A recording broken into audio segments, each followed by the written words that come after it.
Hello students, आज हम करने वाले हैं कुछ न्यूमेरिकल्स जो कि मैंने लास्ट क्लास में क्वांटाइजेशन ऑफ चार्ज पे अपना टॉपिक ख़त्म किया था। आज हम उसी के कुछ न्यूमेरिकल्स करने वाले हैं। सबसे पहला न्यूमेरिकल है what is the value of charge on a body which carries 20 excess electrons. आपको एक बॉडी के ऊपर चार्ज बताना है, टोटल चार्ज बताना है जिसके ऊपर 20 इलेक्ट्रॉन्स हैं। ठीक है, आप लोगों को सबसे पहले मैंने एक फॉर्मूला बताया था Q equals to N into E। ठीक है, इसमें Q जो था वो था टोटल चार्ज। ठीक है, इसकी यूनिट कॉलम होती है, सबको पता है। N है यहाँ पे नंबर ऑफ चार्जेस, कितने चार्जेस प्रेजेंट हैं उस बॉडी पे, और E है चार्ज ऑन द इलेक्ट्रॉन। ठीक है, तो सबसे पहले हम देखते हैं इसी फॉर्मूले पे बेस्ड आपके सारे क्वेश्चंस हैं, इस टॉपिक पे बेस्ड। सबसे पहला क्वेश्चन जो है आपका, इसमें आपको टोटल चार्ज निकालना है, मीन्स Q की वैल्यू निकालनी है। Q क्या है आपका, और यहाँ पर लिखा है कैरीज 20 एक्सेस इलेक्ट्रॉन्स, यानी कि इसमें N की वैल्यू आपको 20 दी हुई है। ठीक है, इलेक्ट्रॉन है तो मीन्स चार्ज उस पर 1.6 इंटू 10 की पावर -19 हो गया। Q की वैल्यू निकालनी, अब डायरेक्ट फॉर्मूला लगाएंगे Q equals to N into E।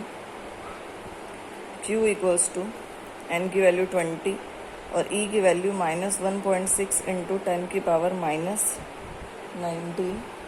और इसको मल्टीप्लाई करेंगे हम तो ये आ जाएगा माइनस का 3.2 इंटू 10 की पावर -18 कॉलम। ठीक है, इस तरीके से आपका सिंपल सा क्वेश्चन था एक। अब हम सेकंड क्वेश्चन की तरफ चलते हैं। सेकंड क्वेश्चन है is a charge of 5.8 into 10 की पावर -18 कूलम पॉसिबल, कि क्या किसी बॉडी के ऊपर इतना चार्ज पॉसिबल है, वो हम चेक करेंगे। देखिए, तो इस सेकंड क्वेश्चन में क्या दिया हुआ है, आपको टोटल चार्ज दिया हुआ है। Q की वैल्यू दी हुई है कितनी, 5.8 इंटू 10 की पावर -18। आपको बताना है क्या ये चार्ज पॉसिबल होगा, और E तो आपको पता ही है 1.6 इंटू 10 की पावर -19 होता है। ठीक है, कॉलम। अब हम यहाँ से N की वैल्यू निकाल लेंगे, Q equals to N into E। तो N हो गया आपका Q upon E। N is equals to Q की वैल्यू 5.8 इंटू 10 की पावर -18 अपॉन 1.6 इंटू 10 की पावर -19। इनको डिवाइड करेंगे तो हमारी कुछ वैल्यू आएगी 36.25।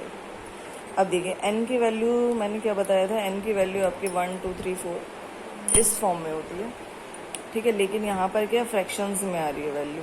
इससे पहले जब हमने क्वांटाइजेशन पढ़ा था तो उसमें हमने ये पढ़ा था कि किसी भी बॉडी में जो टोटल चार्ज होता है वो पैकेट्स की फॉर्म में होता है, लम्प्स की फॉर्म में होता है। कभी भी जो चार्जेस होंगे वो फ्रैक्शन में नहीं होंगे, 1/4 हाफ इस तरीके से कोई वैल्यू नहीं होगी। तो देखिए, ये हमारी फ्रैक्शन में वैल्यू आ रही है। ठीक है, तो जो कि पॉसिबल नहीं है, यानी कि यहाँ पर आप ये कह सकते हैं कि N की वैल्यू जो है ये इंटीजर नहीं है, नॉट एन इंटीजर। ठीक है, तो आप लिखेंगे no, this value of charge is not possible. और क्यों, because N is not an integer. ठीक है, चलिए अब थर्ड क्वेश्चन की तरफ चलते हैं हम। थर्ड क्वेश्चन आपका NCERT क्वेश्चन है। ये आपका NCERT का एक्सरसाइज क्वेश्चन है, इसको ध्यान से देखेंगे एक बार। ये देखिए, थर्ड क्वेश्चन है आपका, a polythene piece rubbed with wool is found to have a negative charge of 3.2 into 10 की पावर -7 कूलम। आपने एक पॉलिथीन को वुल से रब किया तो वुल के ऊपर एक नेगेटिव चार्ज आ गया, मतलब टोटल चार्ज जो आया वो 3.2 इंटू 10 की पावर -7 कूलम आ गया। अब आपको क्वेश्चन दिया गया है, पहला क्वेश्चन है estimate the number of electron transferred from which to which. आपको ये बताना है कि कितने इलेक्ट्रॉन्स कहाँ से कहाँ ट्रांसफ़र हुए हैं। और दूसरा question, is there a transfer of mass from wool to polythene, कि क्या इलेक्ट्रॉन्स या चार्जेस के साथ साथ आपका मास भी ट्रांसफ़र हुआ है या नहीं, ये आपको बताना। तो देखिए, यहाँ पर आपका जो चार्ज ट्रांसफ़र हुआ है, यानी कि Q टोटल चार्ज दिया हुआ है, Q की वैल्यू दी हुई है 3.2 इंटू 10 की पावर -7 कॉलम। और आपको ये बताना है कि कितने चार्जेस आपके ट्रांसफ़र हुए हैं। तो डायरेक्ट हम फॉर्मूला लगाएंगे Q equals to N into e. तो यहाँ से N निकालना है, N हो गया आपका Q अपॉन ई। तो N इक्वल्स टू Q की वैल्यू पुट करेंगे 3.2 इंटू 10 की पावर माइनस 7 और E की वैल्यू 1.6 इंटू 10 की पावर माइनस 19। अब इसको सॉल्व करेंगे तो N की वैल्यू यहाँ पर कुछ इस तरीके से आएगी 2 इंटू 10 की पावर 12। आप डायरेक्ट भी देख सकते हैं, पॉइंट से पॉइंट कैंसिल, 16 2 ज़ा 32 और 19 में 7 माइनस करेंगे तो ये आ गया आपका। तो यहाँ पे N देखो एक इंटीजर आ रहा है, यानी कि इतने चार्जेस आपके पॉलीथीन से वुल में ट्रांसफ़र होंगे। ठीक है, यहाँ लिखेंगे नंबर ऑफ 2 इंटू 10 की power 12 electrons transferred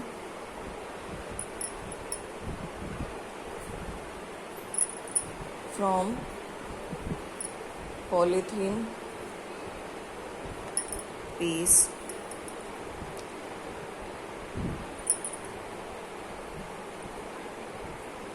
to wool। Okay, ये क्लियर हुआ फर्स्ट पार्ट। अब आ जाते हैं सेकंड पार्ट पे। सेकंड पार्ट में पूछा गया है कि क्या यहाँ पर कोई मास ट्रांसफ़र होगा या नहीं होगा। अब आपको पता है कि एक इलेक्ट्रॉन का मास कितना होता है। ठीक है, तो जब इलेक्ट्रॉन्स ट्रांसफ़र हुए हैं तो ऑब्वियस सी बात है उनके साथ कुछ ना कुछ मास भी ट्रांसफ़र हुआ होगा। ठीक है, तो हम यहाँ पे लिखेंगे as mass of an electron equals to 9 into 10 की पावर माइनस 31 kg। ठीक है, एक इलेक्ट्रॉन का इतना मास होता है। तो यहाँ पर हमारे इतने इलेक्ट्रॉन्स ट्रांसफ़र हुए हैं, तो इसके इससे मल्टीप्लाई कर देंगे तो टोटल मास इतना ट्रांसफ़र हुआ है आपका। तो हम लिखेंगे total mass transferred equals to 2 into 10 की पावर 12 इंटू 9 इंटू 10 की पावर माइनस 31 kg। इसको सॉल्व करने के बाद आपकी वैल्यू आएगी 1.8 इंटू 10 की पावर माइनस 18 kg। ओके, इन तीनों क्वेश्चंस में मेरे ख्याल से कोई प्रॉब्लम होनी नहीं चाहिए। इसी के साथ मैं आपको कुछ और क्वेश्चंस अभी पोस्ट कर दूंगी इसी टॉपिक पे बेस्ड, जो कि आप प्रैक्टिस कर सकें। ठीक है, तो अब हम आगे अपने फर्दर टॉपिक पे चलते हैं। नेक्स्ट टॉपिक क्या है हमारा, अभी देखते हैं। नेक्स्ट टॉपिक है आपका इलेक्ट्रिक चार्ज इज़ एडिटिव। ठीक है, जैसे कि हमने अभी पीछे पढ़ा कि किसी भी बॉडी पे जो टोटल चार्ज होता है वो Q equals to N into E, N times of E। ठीक है, उसी तरीके से जितने भी चार्जेस होंगे उनको हम इजीली ऐड कर सकते हैं। इस टॉपिक का ये मतलब है electric charge is additive means the total charge on a body is the algebraic sum of all the charges located anywhere on the body. While taking the algebraic sum, the signs of the charges must be taken into account. For example, आपके पास कोई body है, मान लो ये है, इसके ऊपर ये बहुत सारे इस तरीके से चार्जेस लगे हुए हैं। ठीक है, तो दिस इज़, ये सब चार्जेस हैं, तो इसको सब की वैल्यू आप ये Q मान लीजिए। ठीक है, तो हम इसको क्या लिखेंगे, total charge on the body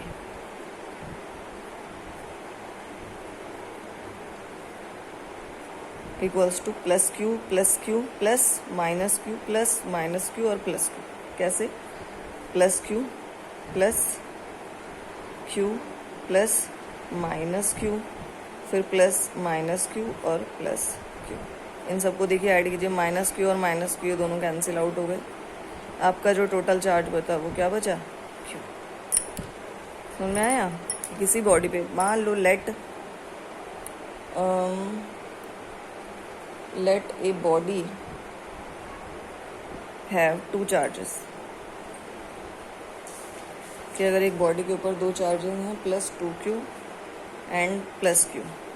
ठीक है, तो जो टोटल चार्ज होगा, total charge will be, total charge क्या हो जाएगा आपका, प्लस 2Q और प्लस Q, यानी कि प्लस 3Q। ठीक है, ऐड किया है सिंपल हमने।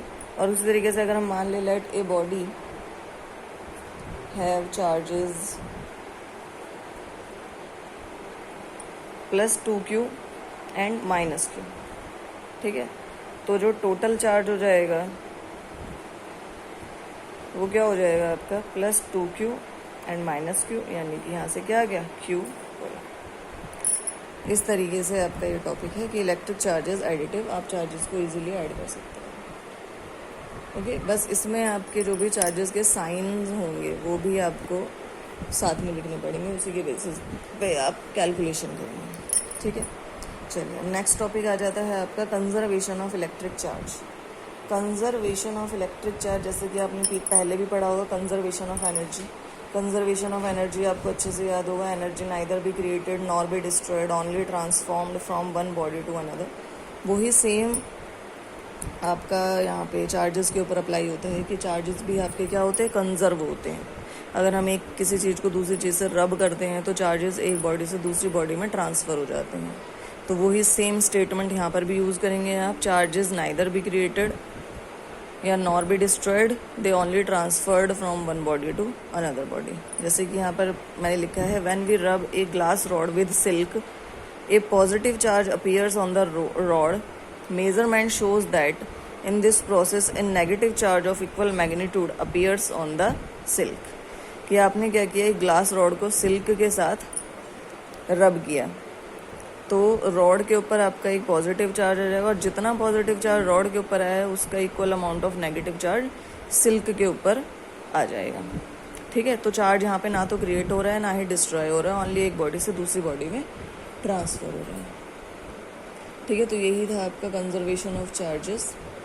The conservation of charge implies that charge can neither be created nor be destroyed in isolation. Charges can be created और destroyed only in equal and opposite pairs. ठीक है, कि अगर एक बॉडी में प्लस चार्ज होगा तो दूसरी बॉडी में उसके ही इक्वल अमाउंट का नेगेटिव चार्ज प्रेजेंट होगा, जो कि इसको न्यूट्रल कर देगा। ठीक है, यही था आपका कंजर्वेशन ऑफ इलेक्ट्रिक चार्ज। चलिए अब नेक्स्ट टॉपिक पे आ जाते हैं हम। नेक्स्ट टॉपिक है आपका चार्ज और मास में आपका एक कंपैरिजन है। जैसे आपने पिछली क्लासेस में मास और वेट में कंपैरिजन पढ़ा था, यहाँ पर आपको चार्ज और मास में कंपैरिजन पढ़ना है।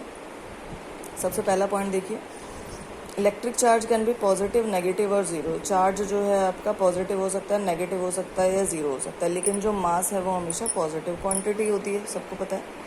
सेकेंड पॉइंट है आपका charge carried bye a body does not depend upon velocity of the body. कि जो चार्ज होता है वो वेलोसिटी पे डिपेंडेंट नहीं होता है, लेकिन जो मास होता है, mass of the body increases with its velocity. यहाँ पे आपको रिलेशन दिया m equals to m not upon में under root 1 minus v square upon c square.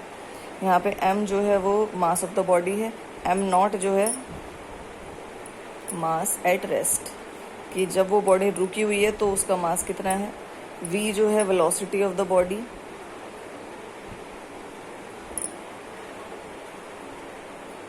और c आपको पता है स्पीड ऑफ लाइट 3 × 10⁸ मीटर पर सेकेंड। ओके, चलो थर्ड पॉइंट पे आ जाते हैं। थर्ड पॉइंट है आपका electric charge is always conserve, जो कि हमने पढ़ा कि चार्ज जो है हमेशा कंजर्व रहता है, लेकिन मास आपका कंजर्व नहीं रहता, मास आपका चेंज होता रहता है, E इक्वल्स टू mc²।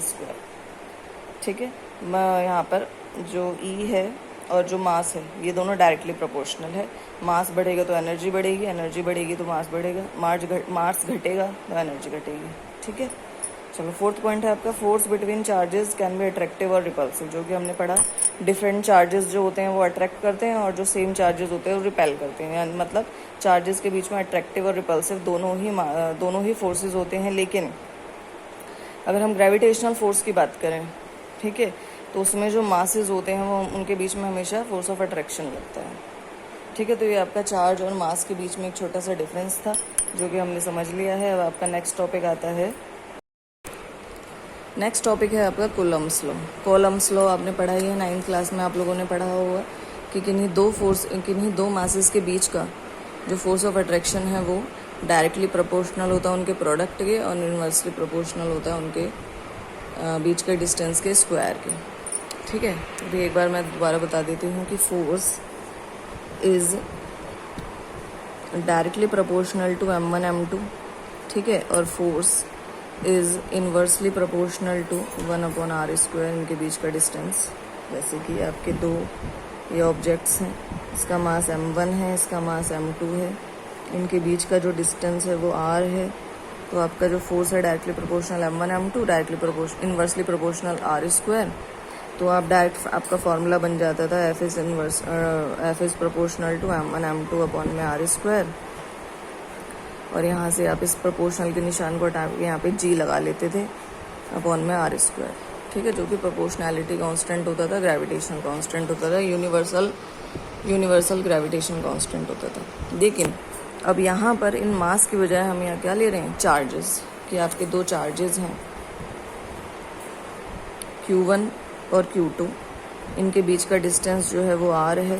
तो यहाँ पर भी सेम वही फॉर्मूला है कि इनके बीच का जो फोर्स ऑफ अट्रैक्शन या फोर्स ऑफ रिपल्शन, क्योंकि दोनों ही चार्जेस हो सकता है दोनों पॉजिटिव हो सकता है दोनों नेगेटिव हो, तो रिपल्सिव फोर्स लगेगा। अगर एक पॉजिटिव एक नेगेटिव होगा तो अट्रैक्टिव फोर्स लगेगा। तो वो जो फोर्स होगा वो डायरेक्टली प्रोपोर्शनल होगा इन दोनों चार्जेस के प्रोडक्ट के, और इन्वर्सली प्रोपोर्शनल होगा इनके बीच के डिस्टेंस के। तो यहाँ से जब हम प्रोपोर्शनैलिटी का निशान हटाएंगे तो यहाँ से आपका एक कांस्टेंट आएगा K, Q1 Q2 अपॉन में r स्क्वायर, ठीक है। तो यही आपका यहाँ पर कूलम्ब्स लॉ है। K की वैल्यू हम अभी पढ़ेंगे कि K क्या होगा, किस किस पे डिपेंड करेगा, ये हम अभी पढ़ेंगे आगे। चलिए, तो देखिए यहाँ से अब क्योंकि ये जो Q1 Q2 है ये पॉजिटिव नेगेटिव कुछ भी हो सकते हैं, तो हम इन Q1 Q2 को क्या लेंगे, मॉड में लेंगे, यानी कि हमको सिर्फ इनका मैग्नीट्यूड लेना है, हमें यहाँ पर इनके साइन से कोई लेना देना नहीं है, ठीक है। तो देखिए इसकी स्टेटमेंट देख लेते हैं एक बार। इसकी स्टेटमेंट है, हमने मान लिया suppose two bodies having charges Q1 and Q2 are separated in vacuum, ठीक है। वैक्यूम मतलब स्पेस जहाँ पे ना एयर है, कोई मीडियम नहीं है, ठीक है। वहाँ पर आपके ये चार्जेस रखे हुए हैं, उनके बीच का डिस्टेंस r है। तो कूलम्ब्स लॉ के according F is proportional to Q1 Q2 upon में r स्क्वायर। यहाँ पे मॉड लगा हुआ है, मीन्स Q1 और Q2 पॉजिटिव नेगेटिव कुछ भी हो, हमें सिर्फ उनका मैग्नीट्यूड लेना है। तो यहाँ पे एक कॉन्स्टेंट K आ गया, K1 Q2 अपॉन में r स्क्वायर, और ये जो K होगा वो होगा इलेक्ट्रोस्टैटिक फोर्स कांस्टेंट। अब यहाँ पे हमारे दो केसेस आ जाते हैं कि अगर Q1 Q2 जो है वो ग्रेटर देन 0 है। अब ध्यान से समझिएगा, बहुत इंपॉर्टेंट टॉपिक शुरू होने वाला है आपका ये, कि अगर Q1 Q2 जो है वो ग्रेटर देन 0 है तो क्या होगा। Q1 Q2 ग्रेटर देन 0 है मीन्स या तो दोनों ही पॉजिटिव हैं, ठीक है, तो दोनों प्लस प्लस 0 से बड़े हो गए, या फिर दोनों ही नेगेटिव हैं, माइनस माइनस प्लस हो गया, ठीक है। तो दोनों ही सेम चार्जेस है, मतलब दोनों क्या करेंगे, रिपेल करेंगे, ठीक है, रिपेल करेंगे ये चार्जेस। तो देखो, if both the charges Q1 Q2 are positive और both are negative the bodies repel each other, दोनों बॉडीज आपस में रिपेल करेंगे। हमने मान लिया यहाँ पे दो चार्जेस हैं आपके Q1 एंड Q2, और इनके बीच का डिस्टेंस हो गया आपका r, ठीक है, Q1 Q2 और इनके बीच का डिस्टेंस हो गया r। अब क्योंकि रिपल्सिव फोर्स है, तो देखिए ध्यान से देखिए, ये वाला जो Q1 होगा ये Q2 के ऊपर कैसा धक्का लगाएगा। खुद इमेजिन करके देखो, मान लो आप दो कोई लोग खड़े हुए हैं, वो एक दूसरे को क्या धक्का लगा रहे हैं, तो ये वाला फोर्स इसको इस डायरेक्शन में फेंकेगा, Q1 जो होगा Q2 को इस डायरेक्शन में डालेगा, और Q2 जो होगा वो Q1 को इस डायरेक्शन में अपोज करेगा, ठीक है। तभी तो रिपल्सिव फोर्स होगा। Q1 अगर इधर आएगा और Q2 इधर आएगा तो वो तो अट्रैक्टिव हो गया। हमें क्या बात करनी है, रिपल्सिव की। Q2 इधर जाएगा और Q1 इधर जाएगा, ठीक है। ध्यान से समझिएगा, तभी आप इसके डायरेक्शन समझ सकते हैं यहाँ पे, ठीक है। डायरेक्शन समझने के लिए यहाँ पे आपको ध्यान देना पड़ेगा थोड़ा सा। देखिए यहाँ पे डायरेक्शन हम किस तरीके से लिखेंगे, Q1 Q2। देखिए ये हम मान लेते हैं, पहले हमने लिख लिया है यहाँ पे लेट F21, ठीक है। ये आपका एक वेक्टर क्वांटिटी है F21। F21 का मतलब है आपका force on Q2 due to Q1, ठीक है। Q2 के ऊपर फोर्स Q1 की वजह से, ठीक है, Q1 की वजह से Q2 के ऊपर फोर्स कैसे लगेगा, इधर की तरफ लगेगा, जो भी मैंने बताया, ठीक है। तो F21 की डायरेक्शन क्या होगी, ये होगी F21, force on Q2 due to Q1। अब उसी तरीके से आपका F12 आ जाएगा। F12 क्या होगा, force on Q1 due to Q2। Q1 के ऊपर Q2 की वजह से फोर्स होगा इधर की तरफ होगा, तो यानी कि ये डायरेक्शन हो गई आपके F12 की, ठीक है। अब अगर हम F21 की बात करें, F21 जो कि मैंने अभी बताया, F21 इधर की तरफ होगा। ठीक है, तो यानी कि ये इधर की तरफ जाएगा, तो इसकी डायरेक्शन क्या होगी आपका, ये यूनिट वेक्टर डिफाइन कर रही हूँ मैं यहाँ पे, R12 कैप। ये एक यूनिट वेक्टर होता है, यूनिट वेक्टर के ऊपर हमेशा कैप आती है, इसको कैप बोलते हैं। ठीक है, यूनिट वेक्टर का मतलब इसका जो मैग्नीट्यूड है वो क्या है, 1 है। ये सिर्फ डायरेक्शन को शो कर रहा है। अगर हम इसके किसी से मल्टीप्लाई करेंगे तो वो जो क्वांटिटी है वो उतनी ही रहेगी, क्योंकि इसका मैग्नीट्यूड कितना होता है, 1 होता है। ठीक है, तो अब देखिए ध्यान से, यहाँ पर हम कैसे लिखेंगे, F21 क्या होगा, जो कि अभी हमने डिफाइन किया, फोर्स क्या होता है, K Q1 Q2 अपॉन में R²। तो फोर्स क्या है आपका, K Q1 Q2 अपॉन में R², ये तो एज इट इज़ रहेगा। लेकिन अगर मैं यहाँ पे डायरेक्शन भी मेंशन कर रही हूँ, F21 force on 2 due to Q1, इधर की तरफ होगा ना, तो यूनिट वेक्टर क्या आएगा आपका, R12 कैप। ये सिर्फ और सिर्फ डायरेक्शन को शो करने के लिए है, इसकी कोई मैग्नीट्यूड नहीं है, इसका मैग्नीट्यूड 1 है। तो जब हम इससे मल्टीप्लाई करेंगे तो ओवरऑल क्वांटिटी क्या हो जाएगी, यही, इसकी वैल्यू यही आएगी। ये सिर्फ डायरेक्शन को शो करने के लिए है कि इसकी डायरेक्शन इधर की तरफ है। सिमिलरली आपका अगर F12 की बात करूँ मैं, F12 क्या हो जाएगा आपका, K Q1 Q2 अपॉन में R², वैसे इसकी डायरेक्शन क्या हो जाएगी, इधर की तरफ हो जाएगी, ये इस डायरेक्शन में हो जाएगा। यानी कि क्या आ गया, R21, यहाँ पे आ गया R21 की क्या, ये भी सिर्फ डायरेक्शन को शो कर रहा है, इसका मैग्नीट्यूड 1 है। जब हम इसके से मल्टीप्लाई करेंगे तो ओवरऑल क्वांटिटी आपकी यही आएगी। ठीक है, तो यहाँ पर आपका ये कूलम्ब्स लॉ था जो हमने डायरेक्शंस की फॉर्म में पढ़ा। अब देखो यहाँ पे ध्यान से,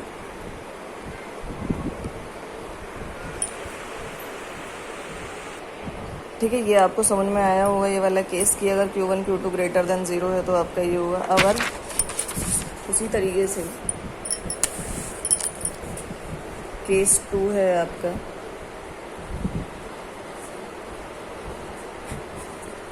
if Q1 Q2 is less than 0, कि अगर Q1 Q2 की वैल्यू लेस देन 0 हो जाती है तो क्या होगा, लेस देन 0 मतलब इन दोनों में से कोई एक चार्ज जो होगा नेगेटिव होगा और एक चार्ज जो होगा पॉजिटिव होगा, इसीलिए वो प्लस माइनस माइनस हो जाएगा, जो कि लेस देन 0 हो जाएगा।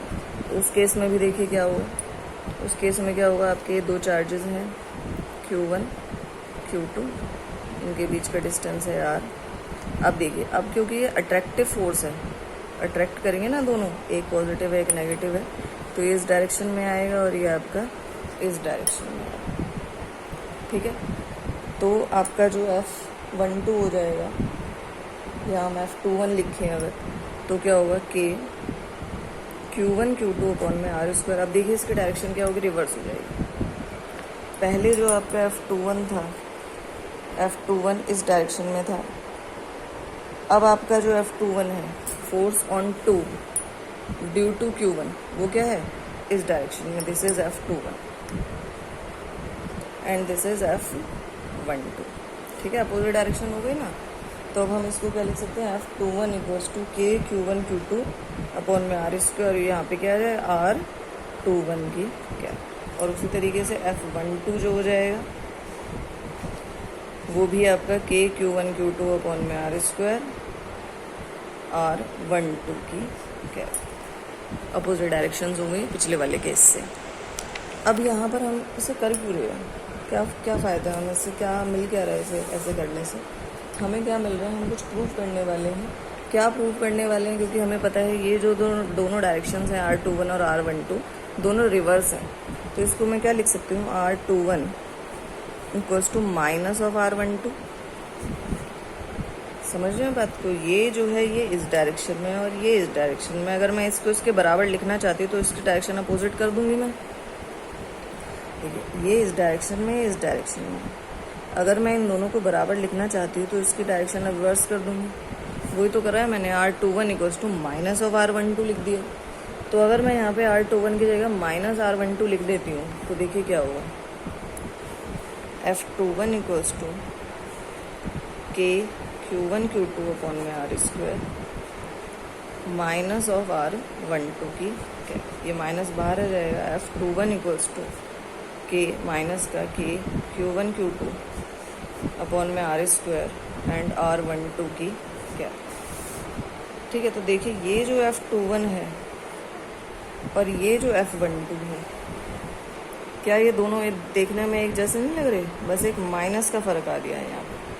KQ1 Q2 अपॉन में R square R12, KQ1 Q2 upon में R स्क्वायर R12। तो हम क्या लिख सकते हैं? F12 equals to minus of F21। ठीक है, तो ये हमारा क्या स्टेट करता है? It states third law of motion, third law of motion. ठीक है, for every action there is a equal and opposite reaction. तो यहाँ पे एक फोर्स है और उसका अपोजिट फोर्स है। ठीक है, यहाँ पर आपका ये नहीं था कि अगर आपको कूलम्स लॉ से थर्ड लॉ ऑफ मोशन को एक्सप्लेन करना है तो आपको ये पूरी डेरिवेशन समझनी होगी। होप सो आपको समझ में आ गया होगा। या नहीं समझ में आया तो आप किसी भी पॉइंट पे इस वीडियो को पॉज करके दोबारा समझ सकते हैं। ठीक है, चलिए नेक्स्ट आपका, अब हम यहाँ पे बात कर लेते हैं के की। ठीक, के की वैल्यू क्या होगी? अब यहाँ पर जो आपका इलेक्ट्रोस्टैटिक फोर्स कांस्टेंट था के, वो किस पे डिपेंड करेगा? वो डिपेंड करेगा nature of medium separating the charges, कि वो जो दो चार्जेस हैं उनको, उनके सेपरेशन में क्या चीज़ आ रही है? एयर है, वैक्यूम है, ऑयल है, वाटर है। ठीक है, उस मटेरियल के ऊपर के की वैल्यू डिपेंड करेगी। के की वैल्यू होती है 1/4 पाई एप्सिलॉन नॉट। ठीक है, दिस इज एप्सिलॉन नॉट। ठीक है, 1/4 पाई एप्सिलॉन नॉट ये आपकी के की वैल्यू होती है। और यहाँ पर जो ये एप्सिलॉन नॉट है, epsilon not is called absolute electrostatic permittivity.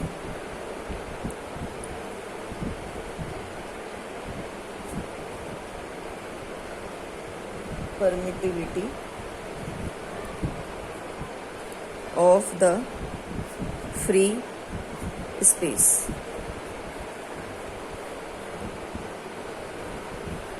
ठीक है, कि अगर आपके जो दो चार्जेस हैं वो फ्री स्पेस में रखे हुए हैं तो आपकी के की वैल्यू 1/4 पाई एप्सिलॉन नॉट होगी। और अगर ये जो आपके चार्जेस हैं वो फ्री स्पेस की बजाय ऑयल में है, एयर में है, या फिर आपके वाटर में है, या किसी और मटेरियल में है, तो आपको इस के की वैल्यू गिवन होगी। वो हम अभी आगे पढ़ लेते हैं कि वो क्या होगा। ठीक है, उसे पढ़ने से पहले आपको इस एप्सिलॉन नॉट की यूनिट निकालनी होगी कि ये एप्सिलॉन नॉट होता किसके इक्वल है या इसकी यूनिट कितनी है। आपको याद होगा जब आपने एफ की वैल्यू निकाली थी, जब G equals to M1 M2 upon में R स्क्वायर, तो आप क्या करते थे? G की यूनिट निकालने के लिए F की वैल्यू क्या रखते थे? न्यूटन, R स्क्वायर यानी कि मीटर स्क्वायर अपॉन में kg इंटू kg। ठीक है, तो यहाँ से G की वैल्यू क्या हो जाती थी? न्यूटन मीटर स्क्वायर पर kg स्क्वायर, यही होता था। इसी तरीके से क्या आप एप्सिलॉन नॉट की यूनिट नहीं निकाल सकते?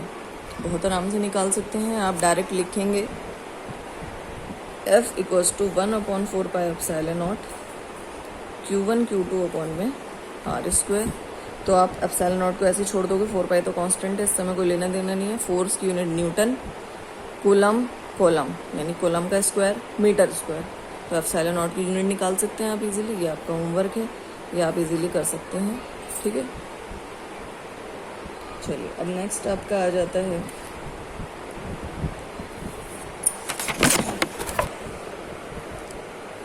नेक्स्ट आपका है डाइलेक्ट्रिक कांस्टेंट और relative electrical permittivity. Dielectric constant और रिलेटिव इलेक्ट्रिकल परमिटिविटी।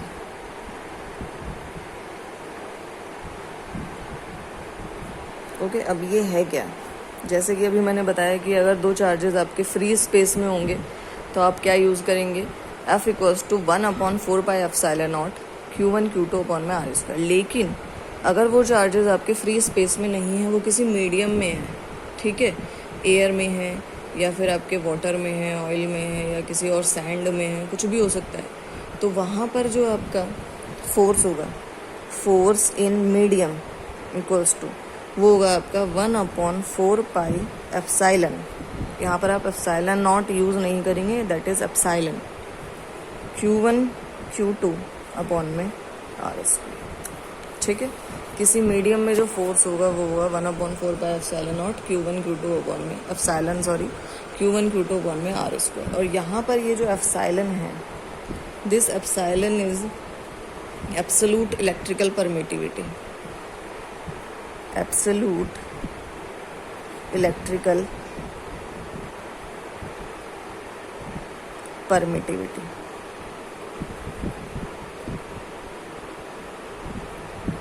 ठीक है, और आपने पढ़ा था कि फ्री स्पेस में जो फोर्स होता है वो था 1/4 pi epsilon naught Q1 Q2 upon में R²। This is equation number 1 and this is equation number 2। ठीक है, अगर हम इन दोनों को डिवाइड कर दें तो ये आ जाएगा आपका F not on dividing second by first, तो ये हो जाएगा F नॉट अपॉन में FM इक्वल्स टू, देखो ये पूरा कैंसिल हो जाएगा, 1/4 पाई 4 पाई कैंसिल हो जाएगा, आपका बचेगा एप्सिलॉन अपॉन एप्सिलॉन नॉट। ठीक है, और जो कि आपका इक्वल होता है एप्सिलॉन R के। ठीक है, epsilon upon epsilon naught equals to epsilon R, और ये जो एप्सिलॉन R है इसकी वैल्यू होती है, इसे कहते हैं हम relative electrical permittivity.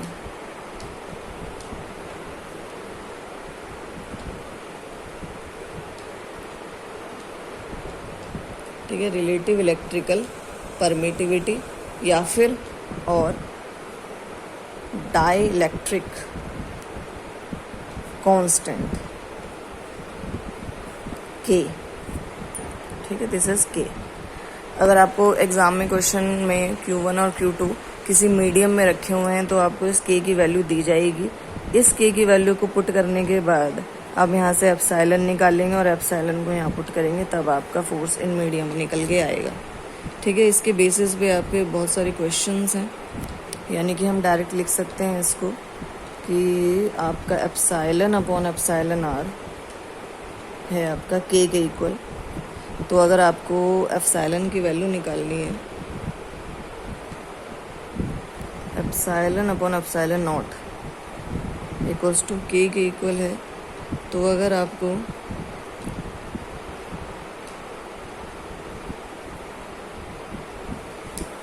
K given है तो एप्सिलॉन निकालोगे आप K इंटू एप्सिलॉन नॉट। ठीक है, K की वैल्यू आपको गिवन होगी, एप्सिलॉन नॉट की वैल्यू मैं अभी आपको बता देती हूँ क्या होती है। इससे पहले मैं आपको एक स्टेटमेंट बता रही हूँ, dielectric constant of a medium as the ratio of absolute electrical permittivity of the medium to the absolute electrical permittivity of the free space. ठीक है, कि जो आपका डाइलेक्ट्रिक कांस्टेंट होता है वो रेशियो होता है एब्सोल्यूट इलेक्ट्रिकल परमिटिविटी का, किसके साथ रेशियो होता है, absolute electrical permittivity in free space. ठीक है, ये इसकी डेफिनेशन है, या फिर हम इसको एक तरीके से और डिफाइन कर सकते हैं, dielectric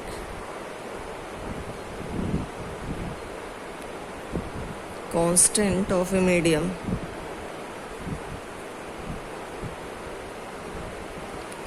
may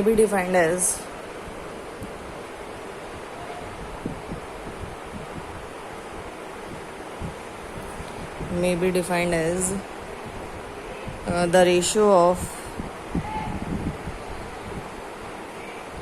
absolute electrical permittivity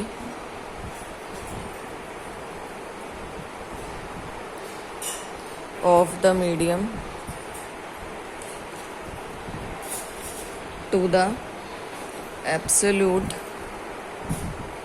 electrical permittivity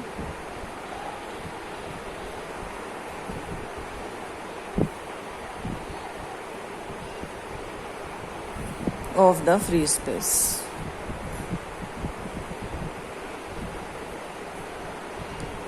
ठीक है, ये आपके कुछ ये डेफिनेशन थी।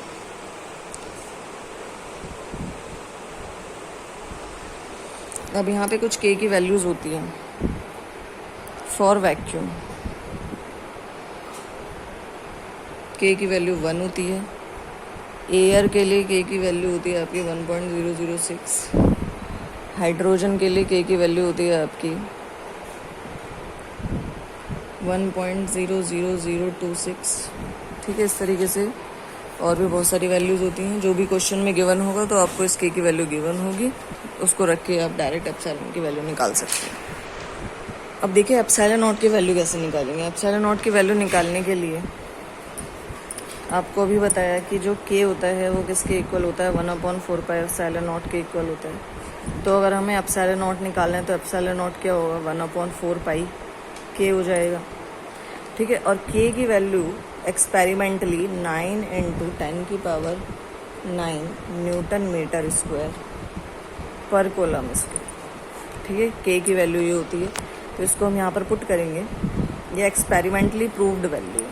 ठीक है, तो एक्सपेरिमेंटली प्रूव्ड वैल्यू आपको ये लर्न करनी है। एप्सिलॉन नॉट की वैल्यू पुट करने के लिए 1/4 पाई, पाई की वैल्यू आपको पता ही है 3.14 इंटू 9 × 10⁻⁹। तो जब आप इसको सॉल्व करेंगे तो एप्सिलॉन नॉट की वैल्यू आ जाएगी 8.85 × 10⁻⁻12 कूलम स्क्वायर पर न्यूटन पर मीटर स्क्वायर। ठीक है, तो यहाँ से आप एप्सिलॉन नॉट निकाल सकते हैं और उसको पुट करके वैल्यूज़ निकाल सकते हैं। अब इस पे बेस्ड आपके न्यूमेरिकल्स हैं जो कि हम नेक्स्ट क्लास में सॉल्व करेंगे। अभी फ़िलहाल मैंने आपको जो डेरिवेशन समझाए हैं, जो फॉर्मूले समझाए हैं, उसको अच्छे से समझना है और फिर उनको पढ़ना है। ओके।